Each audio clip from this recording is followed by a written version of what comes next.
pressing the buttons song, as is Claire. So I have nearly pressed all our buttons. This is our best attended QT Live yet, which is really exciting because I have brought Ken Robinson's book with me on holiday. I've actually brought 2 copies and the audiobook so that we can discuss it together as a warm up for our book club that we are launching in a couple of weeks. So I believe we are now live on LinkedIn, which is really exciting. 2 more people in the waiting room. I'm doing my best not to tell my children off in front of you guys, but I really would prefer if they weren't in the screen right now. Oh, what you need is for us to go hello to them in the background so that they know they're being watched. Yeah. They just, you know what? They honestly, they feel part of it. Hi, Shola, what a treat. Hello. How are you doing? I'm good. Good morning, everyone. Thank you so much for the invitation. Yeah, I thought I'd show up today. Let's do it. We're going to start with introductions because we've got some great people in this room. Are you ready? Give me a thumbs up. Okay, I'm going to ask you, please, within 90 seconds. Oh, Claire, that's adorable. Very nice. Oh my God. What have I done? To please introduce I didn't yourself. do that myself. I don't know how or what happened there. I have a feeling it's going to be a raucous one today. 90 seconds, please, to introduce yourself and your tutoring context. Richard, you're first. Oh, crumbs, yeah. Hi, I'm Richard Marsh. I spend most of my life being actually a social worker, but I also am a tutor stroke emotional support worker for an organisation called Nudge. Yeah, fantastic. Thank you. Claire, go for it. I'm Claire Knight. I'm a private maths tutor since 2016. I also do some work for Nudge as an education expert, maths, and I've gone completely online since COVID and I love it. Fantastic. Thank you. Sarah, go for it. I run Read to Grow Tuition. I specialise in 11 plus and handwriting. Just started my level 7 dyslexia course, so hopefully I'll be able to offer dyslexia specialist teaching and assessing from next year. Fantastic. I'm really curious to hear more about that course. And I'm curious to know whether you'll go ahead and do the assessment piece also to be an assessor. Maybe we could explore that another time. Yeah, it's a really rich theme. Thank you. Anna, go for it. Hi, everyone. I'm Anna. I am based in London, but I teach online to the whole planet, really. I teach Latin and classical Greek, and I do mostly one-to-one tuition, but sometimes also groups, particularly for the younger ages. Fantastic. We have 3 Latin tutors, as far as I know, in the community at the moment. So that's really exciting to be building that up. Somebody actually posted something in QT News, I think, or chat in Latin yesterday that my GCSE C did not help me to translate. So if you could go in there for me, please, Anna. And I have not seen it, and I have a good antenna for Latin, but I have not seen it, so I haven't come across it. I'm going to ping you later on when I'm sitting by the pool. Do. Brian, go for it. Hi, I'm Brian Dickinson. I'm in Sussex, and I'm almost a full-time tutor now. I teach history and sociology, and I'm just getting into 11 plus as well now. So hopefully I'll get more of that work. Brian, you are inspiring me. Brian and I have been talking for about 18 months now, and every time we check in, he's like up in the tutoring state. Love it. Thank you. Yeah. Mark. Mainly down to you, Julia. Sorry, mainly down to you. I'm not taking that. Mark, the problem, my dear, is this. We've only got 90 seconds. Okay. I can do this in 2 seconds. Come on then. Mark Reed, hi everyone. Yeah, and been looking forward to this. Hi, Julia. I am a tutor. I also work in industry as well, part-time. I'm balancing both. I'm with the profs, Julia. Sorry. Lauren, I think that's your background. Thanks. Oh, okay. So yes, and just with the prof's business subjects, business related, business management, things like that, a variety. And yeah, hey, I really like it. I really like the online thing as well. So yeah, missing face-to-face, but this is good. That's me. This is good. It is good. It is good. And blending the two is lovely as well, isn't it? So Anna, Julie's just put the post up in Latin in the chat there. If you could please let us know what it means, you'll be putting me out of my misery. I'll be able to sleep well tonight. Is this the whole thing? That's what's there. It's a bit of funny Latin. It says, therefore choose life, but I don't know if this is from Transporting or something, because that's the place where I've heard this quote. And so you may live, and your, well, this is seed, but I guess they mean offspring here. I don't know where this quote is from. So choose life and live and let your descendants live. I don't know. I'm going to have to Google this now because I'm intrigued. Very good. Thank you. Julie, go for it. Oh, so I'm Julie, JSC tuition, science tuition, Key Stage 3, GCSE, completely online, and occasionally gobby. But mostly in support of all the good things. Yeah, no, I'm getting gobby now. I'm getting gobby. Yeah, she does walk around with a wet fish just in case someone needs a slap. Jola! Oh, sorry, I was trying to get the mute button. Good morning, everyone. Good morning. I'm Shola Alabi, and I have been in the tuition space since 2006. I tutor and I run tutoring centers. I have a number of tutors that we work together, and recently dabbled into digital marketing, affiliate marketing, and I'm loving it. Thank you for having me here. I love the enthusiasm. It's overflowing today. May I just interrupt? No, I think you should, and I think you should. Yes. I did not recognize this being out of context and with all the emojis in it, but it seems to be from the Deuteronomy in the Bible, actually. And yes, it's such a message about living and your offspring and choose life. I really thought this was somebody translating Transporting. What's that strange coincidence there? Yeah, I see. So there you go. It's from the Latin Bible. Yeah. Very cool. Thank you. Helen, go for it. Yes, you do. I've been on another call this morning with another Helen, and it just confuses me when you are actually the only Helen in the room right now. You're having a very good hair day. Thank you. I'm Helen. I tutor GCSE and A-level maths. I am 90% online. I do some alternative provision work in person. I am probably just as gobby as Julie, if not more. I am definitely quirky. That came up a lot. I'm not having a gobby competition, girls. I'm not. Okay, both of us gobby in the same way, in the best way. But it's okay because Odette can take you both. Not touching that.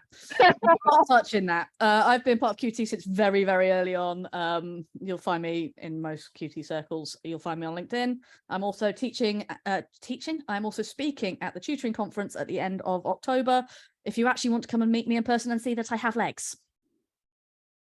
Anything else about me? No, but it's really good that you clarified that. Thank you. Oh, I've got legs. Yeah. Lauren, go for it. Lauren Johnston. Lauren says, hi all, I'll introduce myself here as I'm in the office, as you'll hear. I've been tutoring for 7 years. I've been tutoring English and business. I'm sorry, can I pause you? Can you do it in a Scottish accent, please? No. Absolutely not. I've lost it now. I've been tutoring English and business, now pivoting to confidence and academic skills over the last year. Great to see you all. I'm 80% online. Gospel. Hello, everybody. Good morning. Good morning. So I'm Gospel, and I have been tutoring since 2007, and it's evolved, which I started tutoring maths and the sciences, and now I have also included supporting the children and their parents with their mental well-being and also personal finance. So I tend to focus on the under 25 years old. So I tutor maths and science GCSE. and then chemistry A-level. It's a pleasure to be here. Thanks, Gospel. Karen, are you with us? Are you able to contribute? Yes, I am. Yeah, go for it. Good morning. I'm currently located in the Eastern Caribbean, the Twin Island Republic of Trinidad and Tobago. So I'm still a little bit groggy and sleepy, so please excuse me. I have been tutoring online for the past 3 years.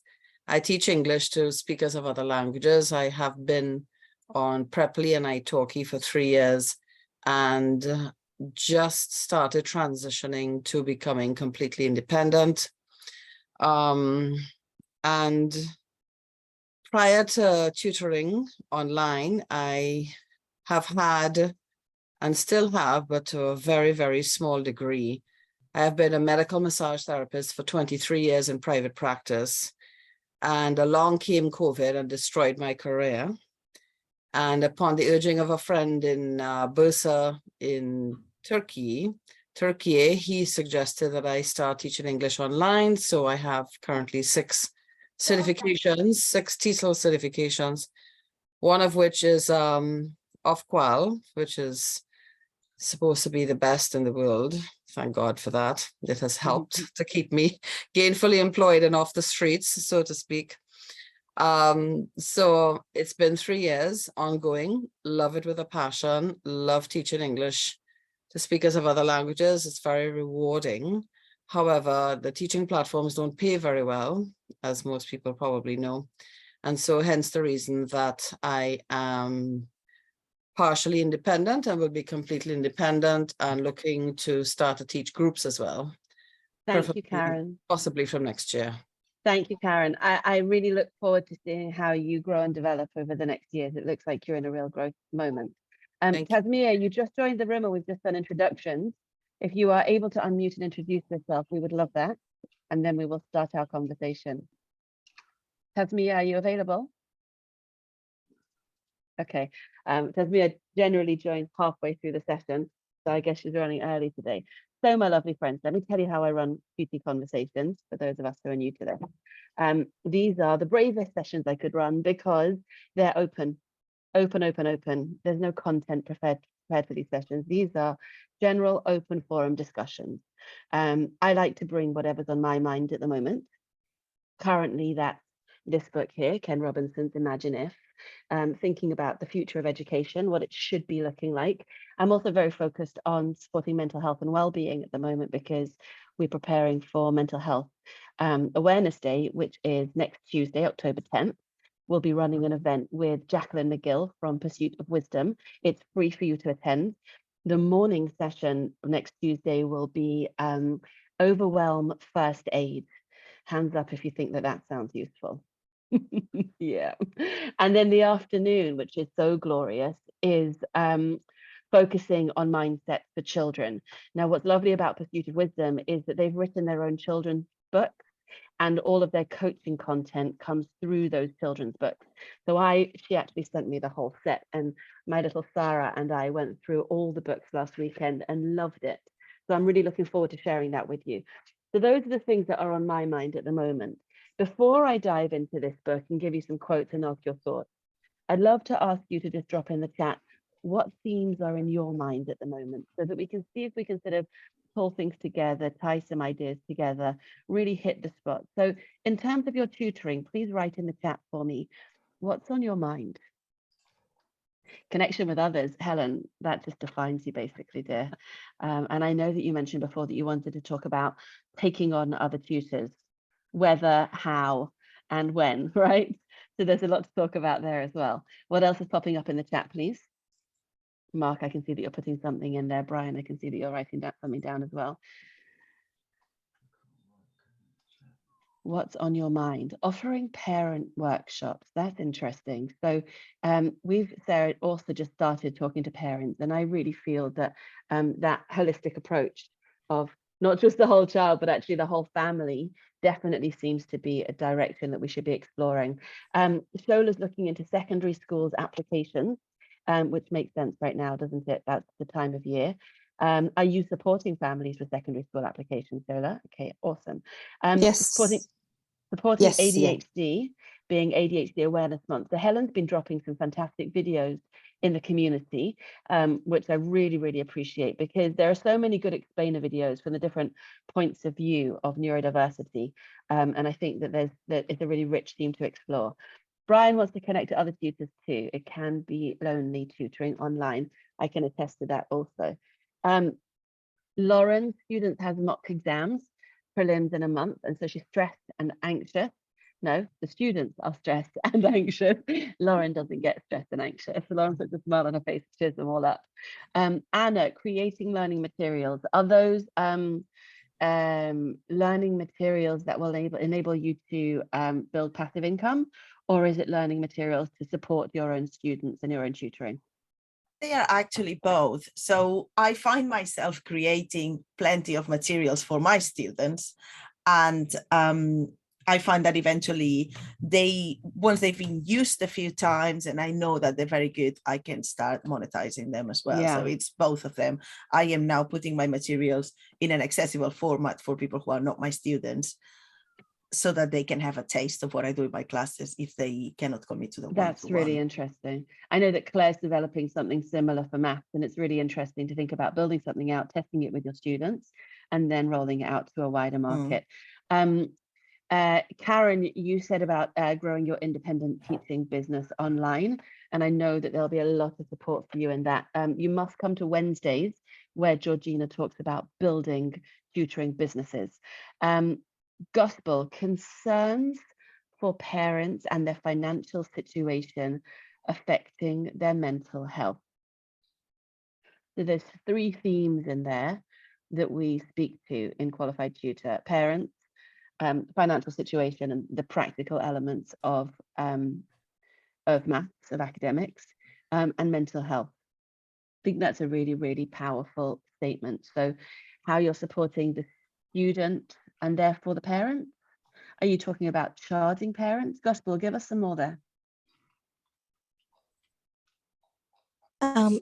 Yeah, some of the parents are a bit anxious about the cost of living. It's not so much that they are concerned about the cost of living, and so that is stressing them out. And I know from experience that spills to the children as well, and they get stressed and tense up. So yeah. Fantastic, thank you. I'm sorry, I misunderstood when you said about financial situation. I thought because you've spoken about financial education before, but certainly charging parents in a difficult economic climate is a difficult thing to be able to do. Mark, excited about being able to help and guide those in need. Do you mean students or other tutors, or both?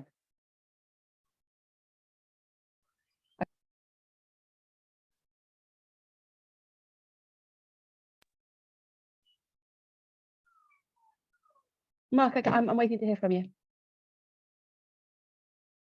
Ask to unmute. Oh yeah, yeah. Okay. There you So, are. sorry. You look, yeah. Okay, so for everyone, I mean, so yes, it's great to meet whoever else is in the field or even not in the field, but essentially, yes, sorry, just where's my statement? What did I write? You said about you're excited about being able to help and guide those in need, and I get the feeling that there's a certain element of supporting the tutors as well that's in your look. Yes, I'm happy to, I mean, given my limits, what I'm happy to, to support as much as I can. Essentially, those in need seem to be, and I guess that's the theme, those in need. What is the need? What is required? When and where and how much? So, and again, we do our best to, I mean, as tutors, we do our best to try and encourage and inspire and guide and lead and help, all of that. And before we get stuck into the academic year, I just get excited about it, and I'm going, whoa, let me see what will happen. I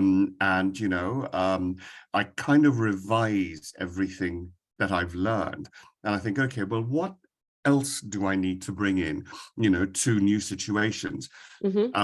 As we know, currently it's dealing with AI. And Nobody mentioned AI yet. That's really, really helpful. Thank you. well, it's Yeah. I'm not going to go into it, but yeah, Okay.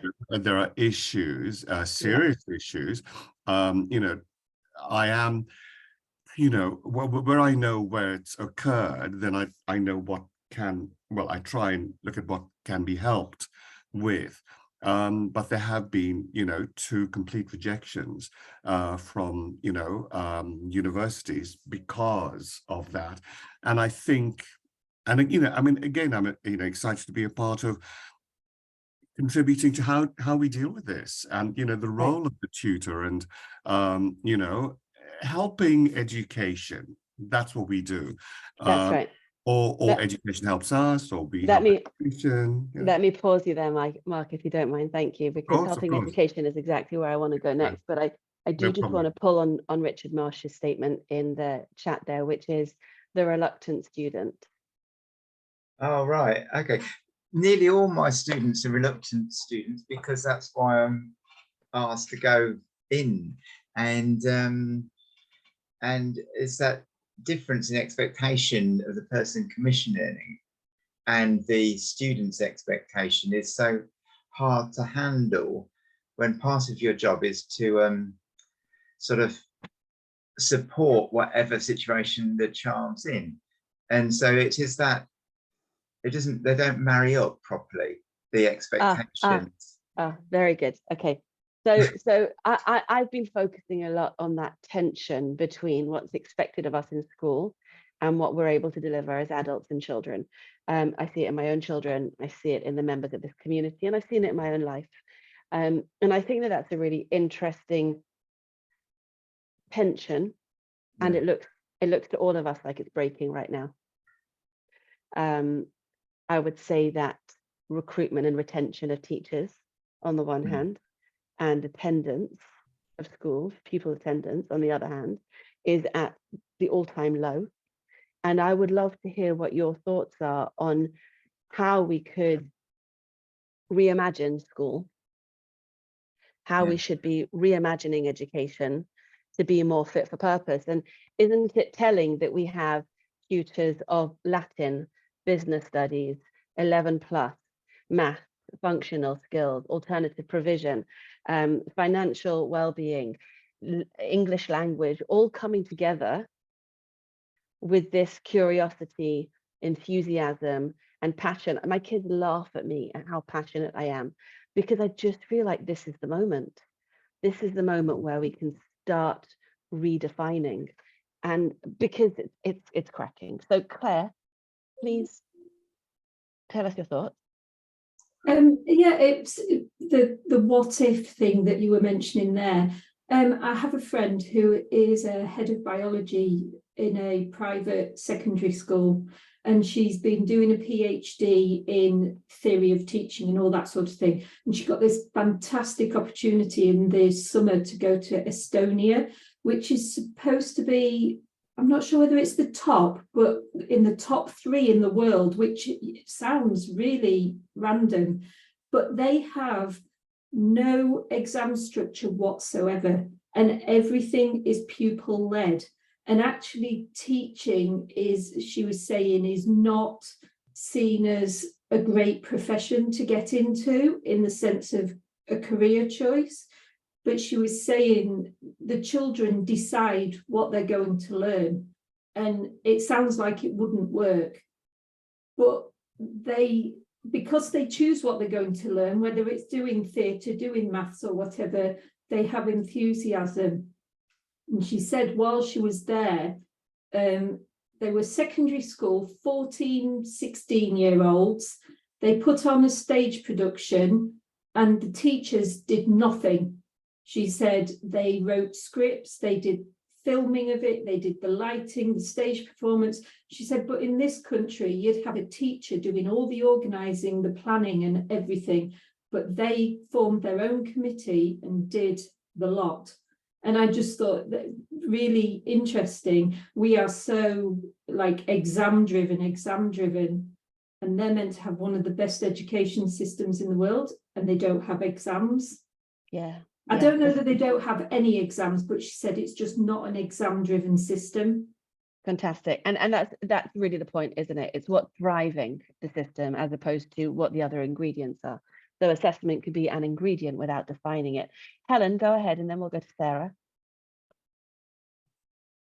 We've got to figure out all the buttons on my Zoom, don't I? Lower the Yeah, hand. have you not spent much time on Zoom before? No, not in the last few years anyway. Yeah. Had other priorities. Sorry. It feels like, just listen to that we've got into a place where we feel like we need to structure. And that's education, and that is parenting as well, that we need to structure our kids' time. Kids don't go out and play in the street endlessly like they used to. For fair reasons, in some cases, we give them lots and lots of things, and they don't often go and play just with things. We structure their time, we structure it in school, we give them this, and sometimes we need them. We need scaffolds, we need things to do. But how would it look if we came at education from okay, we need to do this, how are you going to do it? And put it in their park. And then the scaffolds that we provide are, how do we go and research? How do you go and make sure that your sources are accurate and not complete twaddle? How do you present to an audience? How do you, and I mean, we could do that in a really small scale as they're younger and then build on that. I think we would get more people interested that way in school, rather than having, I don't want to go to school because it's boring. I don't want to go to school because I've got maths today. That's one I hear quite a bit, unsurprisingly. Maths is not people's favourite. Surely they have maths every day. They have maths most days, and that's why it's not their favourite. And they think it's boring. I'm not going to get into why maths isn't boring right now. That's a whole different talk that I can give. But if we did okay, you're going to put on a show, as the example from Estonia was. Okay, how are you going to market that? How are you going to show it to other people? So that's your persuasive writing and your computer skills for sticking it I think, Helen, just to jump in there, it's quite similar to project-based learning that we would do in primary school. And it's actually where the curriculum was before it was where it is now. And I think the reason why they brought the national curriculum in was because it actually put a massive weight on the teachers for planning. It was so open-ended that you didn't, the best teachers covered a great deal of ground, and possibly not everyone did. I'm going to go over to Sarah now, if that's okay with you. Sarah, go for it. I was just thinking more, so I only left school in July, and I really feel that flexi schooling for a number of children could be beneficial, with sort of helping reduce that level of anxiety. So I think there's a lot of parents who aren't aware of flexi schooling, and also for head teachers, leadership teams and things, to actually look at the benefits of what that flexi schooling would look like. Because I think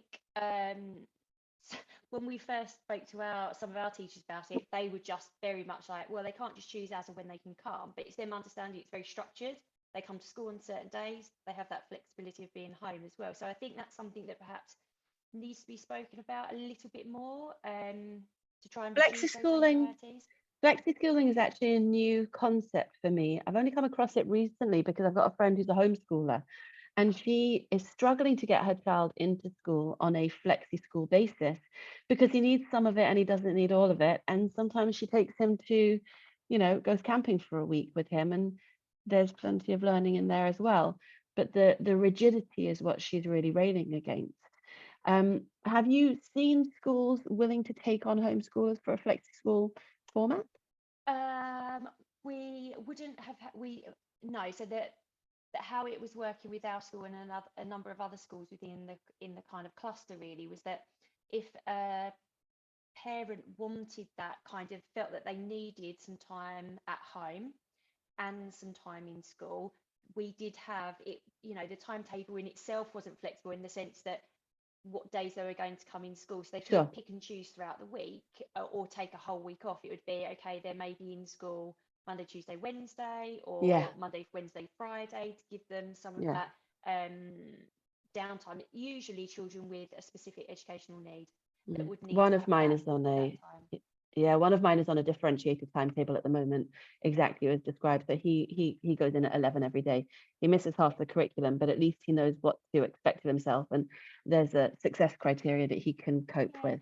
And I think it was that understanding. I think as well, if we're kind of looking at what's the difference between a reduced timetable and Yeah. actually flexi schooling, because they are two very different things. And when we were talking to parents about it, it was that kind of understanding. So I think perhaps if there was more understanding of what that involved and more flexibility in schools, I think perhaps we might be able to see more of that.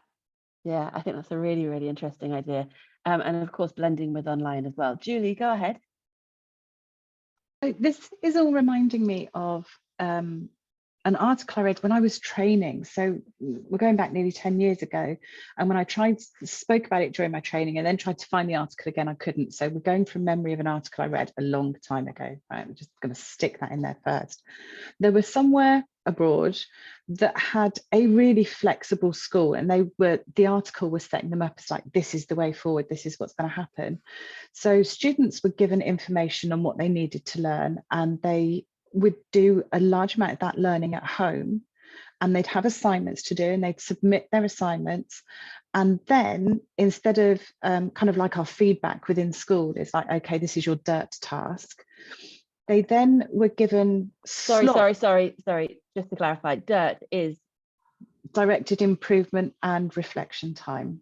Thank you. So that's a section of a lesson that that secondary school teachers especially will often drop in there as part of the reflection. Yeah, it's the I've marked your work. This is what you're going to do to improve it. Even if it was perfect, this is what you're going to do to improve it, because that's what we do in schools nowadays, isn't it?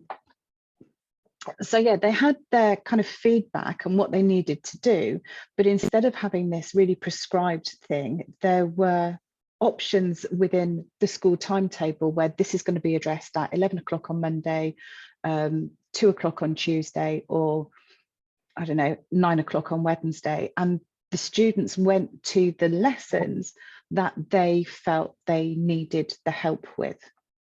So we're pointing to a lot more autonomy. So there's the flexibility is now self-direction. Is that what you're saying there? Yeah, but this was, like I say, this article was probably a good 10 years ago, and but I know at the time it kind of blew me away.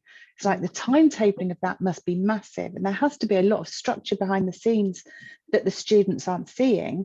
But actually what the students would see was that they were choosing whether they were going into school on Monday, Tuesday or Wednesday to get the help that they thought they needed. And I'm just surprised that I've not heard anything about it since. Either it's doing really well and they're trying to keep it to themselves, or it all fell flat on its place and maybe it's not the way to go. I don't know. Really interesting. Do you know, it actually makes me think of this Centre Parks break that we're on at the moment. So for those of you who weren't in at the beginning of the meeting, I'm actually at Centre Parks at the moment, which is the first time I've ever been here. And what's so interesting is how much is taken care of. And yet I've got, you know, flexibility to go where I want, do what I want within those structures. So it's almost like we're sort of describing that kind of a model where, it's really interesting to think about how restful it is to have the options, but not too many options, and you know, the structures and the taken care of, and it's all held, and yet it's a restful feeling for me because I've got the autonomy to, you know, choose which Starbucks to go to. Shola, go for it. Thanks, Julia. You'd actually stole my word there. I was actually going to say options, you know. Sorry, I did not know that this is where this conversation was going here. I love it. So I had a parent reach out to me last week whose daughter is in year 9, I think, and she got a letter from school. This is a school in Medway, by the way. I don't want to mention. Actually, it's okay.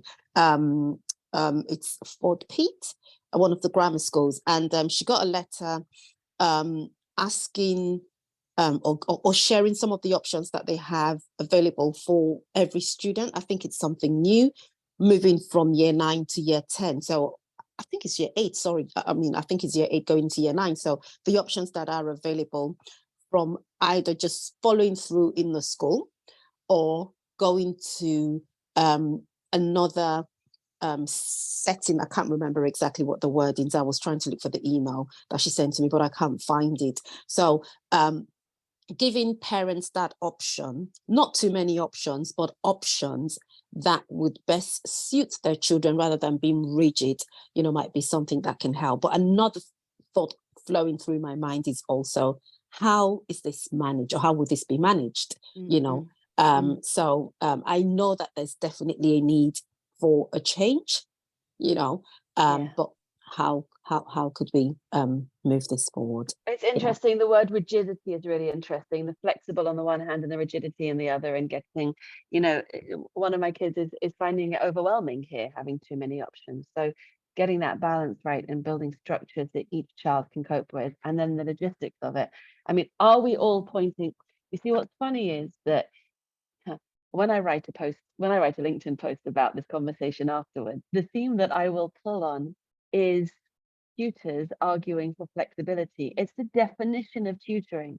The fact that we're all coming from different delivery models and delivering different systems, different topics, it is a definition of flexible and options and opportunities, different opportunities. And so it's almost like a school of tutors that we're pointing to. If you could organize such a thing. Claire, go for it. It was sort of rounding up what Julie was saying, and it occurred to me that we do our education to our children, whereas the other systems, the children do the education.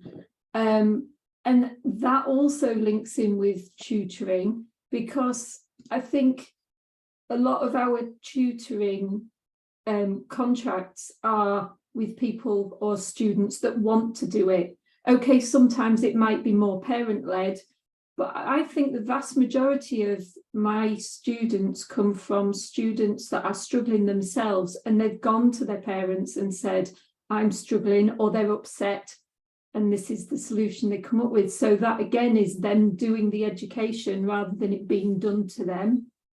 Yeah, absolutely right. Let me share with you a little bit from Ken Robinson's book. This is not book club, this is a prompt. He talks about, well, you'll see what he talks about. Despite the astronomical changes in circumstances between the Industrial Revolution and the 21st century, formal systems of education by and large remain structurally the same. Students and teachers spend huge amounts of their time in conditions that have been designed for a mass production of standardized product, the student, that by design focuses on output and yield. While industrial farms prioritize quantity, size, and cost over quality, health, and natural ecosystems, we prioritize test data, attendance, and college admission over well-being, creativity, and learning. While industrial farms pump crops and livestock with vast amounts of antibiotics, we prescribe mood-stabilizing and attention-enhancing drugs to children to compensate for the very real levels of anxiety, stress, and disengagement they are experiencing.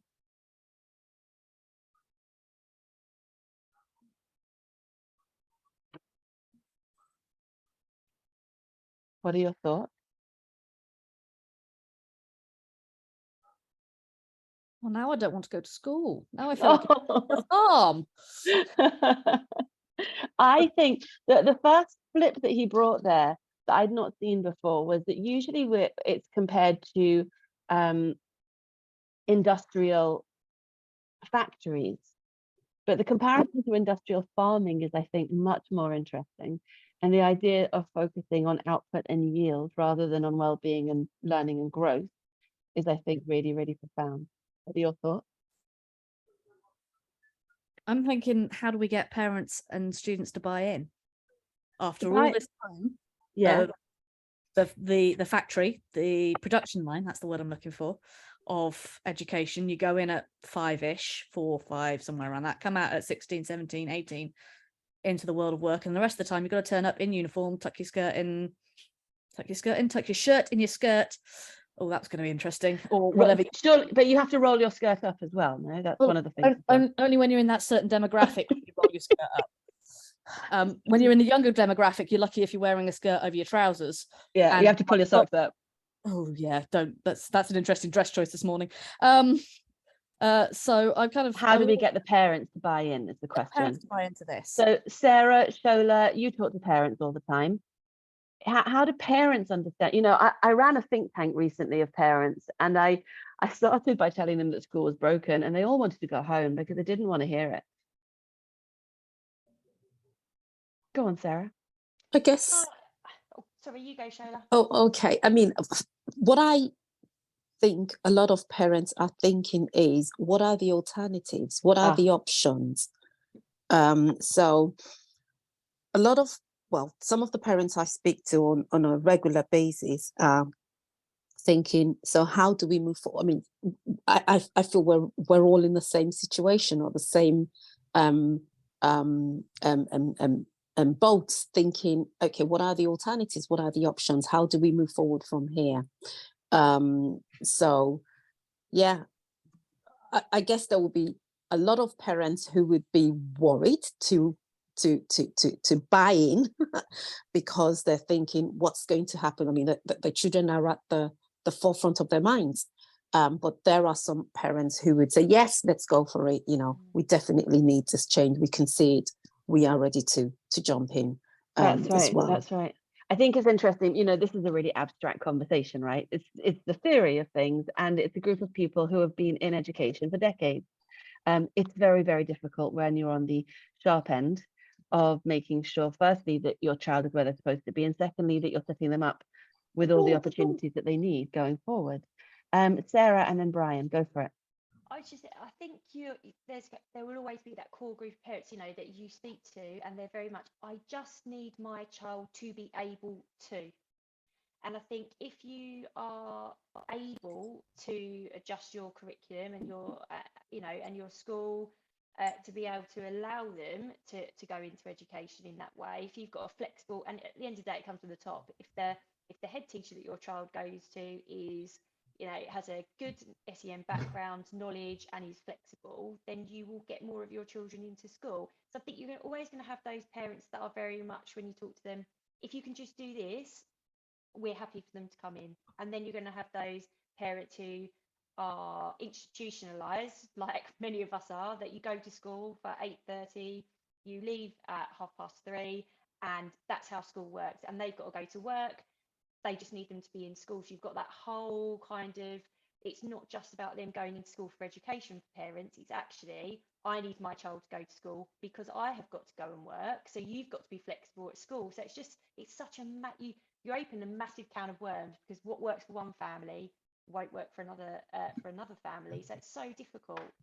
It's so difficult, but it's so important. There's nothing more important. And there's nothing wrong with admitting that there's a certain element of school which is childcare.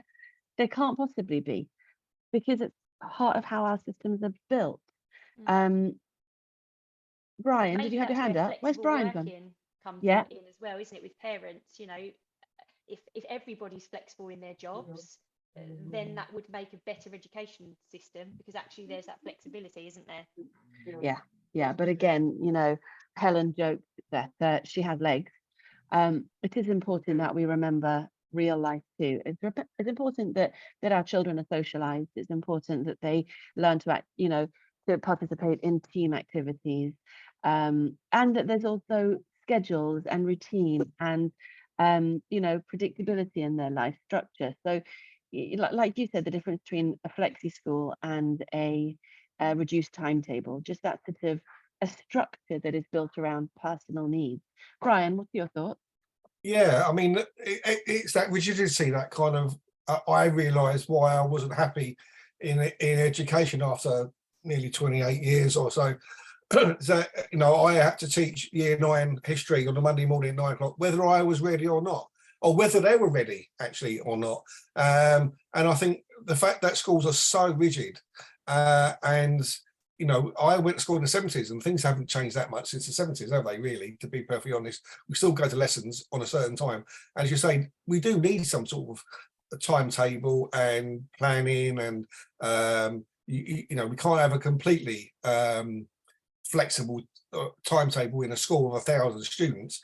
It's almost impossible to do, but somehow to inject some sort of flexibility would be better for everybody, students and staff. And I mean, there is the halfway house of tutoring. That's one of the reasons why I love it, is that I wasn't very well during the week. So I cancelled some of my lessons, or rather I postponed them. And I'm doing them later in a week. And they're not missing it. They just, I wasn't at my best, so I don't see why I should struggle trying to get through a lesson. And sometimes my students do the same. They phone me up and say, I can't make it today. I'm not very well. That's fine. We won't do a lesson. In schools, you have to do that. You know, I've taught so many lessons in the past when I wasn't well. And I don't think that's good on anyone, really. So, and I've got to go now. I've got to teach now, and my fault. Enjoy it, and we hope you stay well, because that point about wellness is really important. Helen, before and Claire, I'm just going to share with you something else that I've picked up from this book. So, I didn't ask us to start the conversation with defining education, because I think it's actually an impossible task. What Ken says here is, I'm on first name terms with him now, is education must enable students to understand the world around them and the talents within them, so that they can become fulfilled individuals and active, compassionate citizens. And what he talks about in terms of competencies, Helen, are you able to type this for me? I won't be checking your spelling.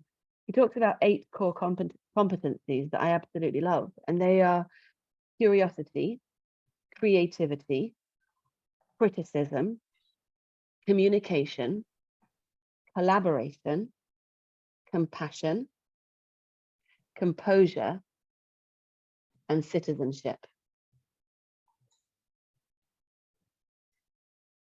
Thank you, Don.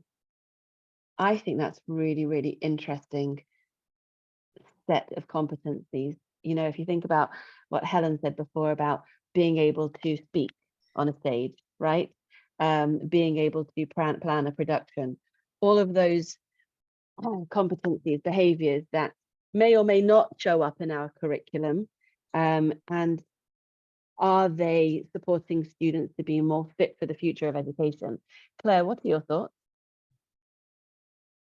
It was just building on what Brian said about being well. It reminded me of a year 6 student. I have no idea what had gone on before he came online with his mum, but I could see that he'd been crying, and within 2 or 3 minutes, it was obvious there was no maths going on today. And I literally just said to his mum, I have an hour at this time tomorrow. Shall we come back tomorrow? It's not worth doing any maths with him right now. His mind's not on it. And she was so grateful, because she was so set in that system. Your tutoring is at 4 o'clock on a Monday, and you must have it at 4 o'clock on a Monday. But we ended up with the next day, she'd never got to the bottom of what was wrong with him. He was as bright as anything and had a good maths lesson. Unbelievable story, Claire. Unbelievable. The flexibility, the child-centeredness, the intention, the trustworthiness. Stunning. Helen, go for it. I should stop trying to do 3 things at once, including correct my spelling. Because you did very well. And don't we love that we can edit chat now? Oh, composure is definitely not spelled correctly. But isn't composure a good word? Great word. I've had that with students. I've had students who have not been in a place to learn when I've turned up, and I might not have had the diary space to say we'll do it tomorrow, but I've gone and played my flags game with this one kid who had an obsession with flags. I now know more about European flags than I ever did before. Just don't test me on Eastern Europe. But we do that for an hour because it was more important to build the relationship with the student, to get them to trust me and to know it was okay.